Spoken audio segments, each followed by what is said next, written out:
ꯃꯌꯥꯝ ꯈꯨꯔꯨꯝꯖꯔꯤ ꯍꯤꯌꯥꯡꯒꯩꯒꯤ ꯅꯤꯅꯤ ꯄꯥꯟꯕ ꯆꯍꯤ ꯑꯃꯗ ꯑꯃꯨꯛꯇꯪ ꯂꯥꯛꯄ ꯌꯥꯝꯅ ꯐꯖꯈ꯭ꯔꯕ ꯃꯥꯂꯦꯝꯗ ꯑꯅꯤ ꯁꯨꯗꯕ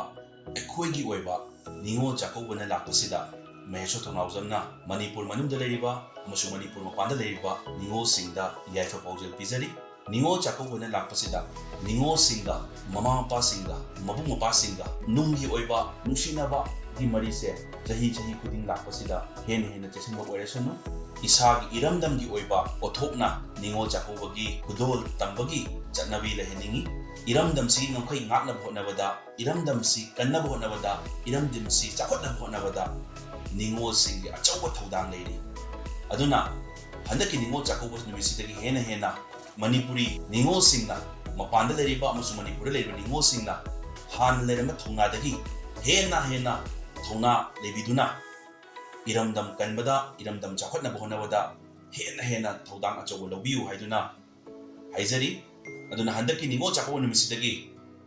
ꯇꯪꯗꯨ ꯂꯩꯇꯥꯕ ꯅꯨꯡꯉꯥꯏꯕ ꯑꯃꯠꯇ ꯑꯣꯏꯕ ꯅꯨꯡꯁꯤ ꯆꯥꯟꯅꯅ ꯂꯩꯃꯤꯟꯅꯕ ꯏꯃꯨꯡ ꯃꯅꯨꯡꯒꯤ ꯅꯨꯡꯁꯤꯅꯕ ꯀꯩꯔꯣꯜ ꯂꯩꯀꯥꯏꯒꯤ ꯅꯨꯡꯁꯤꯅꯕ ꯑꯃꯒ ꯌꯦꯠꯅꯗꯕꯤꯗ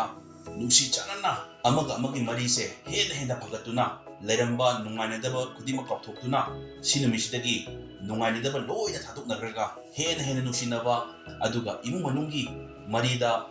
ꯍꯥꯟꯅ ꯀꯔꯤꯒꯨꯝꯕ ꯈꯔ ꯅꯨꯡꯉꯥꯏꯅꯗꯕ ꯂꯩꯔꯒꯁꯨ ꯁꯤ ꯅꯨꯃꯤꯠꯁꯤꯗꯒꯤ ꯂꯣꯏꯅ ꯀꯥꯎꯊꯣꯛꯅꯈ꯭ꯔꯒ ꯍꯦꯟꯅ ꯅꯨꯡꯁꯤꯕ ꯃꯔꯤ ꯆꯦꯁꯤꯟꯕ ꯑꯣꯏꯔꯁꯅꯨ ꯍꯥꯏꯗꯨꯅ ꯌꯥꯏꯐ ꯄꯥꯎꯖꯦꯜ ꯄꯤꯖꯔꯤ ꯅꯤꯉꯣꯜ ꯆꯥꯛꯀꯧꯕ 2025 ꯁꯤ ꯌꯥꯝꯅ ꯃꯔꯨ ꯑꯣꯏꯕ ꯌꯥꯝꯅ ꯃꯔꯥ ꯆꯦꯁꯤꯟꯕ